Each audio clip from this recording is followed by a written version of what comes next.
In this video, you'll learn how to use the Dropdown Editor to modify dropdowns, multi-select, and radio field lists.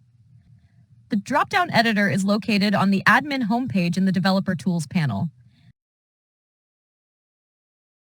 The editor has three panels: an alphabetical list of dropdowns in the left-hand panel, the alphabetical editor in the center panel, a help box in the right-hand panel. The first dropdown list we will edit is the sales stage.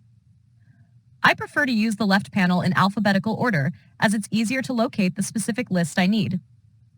Once you select a dropdown list, the center panel switches to an Edit Dropdown tab where you can remove, add, and reorder items in the list. In this example, I will remove an item by clicking the minus sign, followed by selecting the Save button.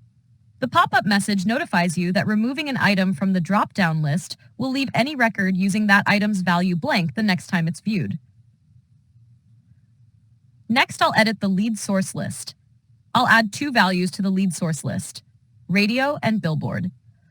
Enter an item name without special characters as it serves as the database value, and use the display label to specify what users will see in the list.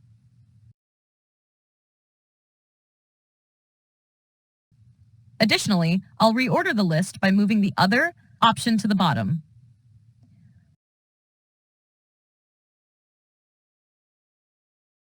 When I open the lead record and navigate to the lead source field, you can now see radio and billboard in the drop-down list.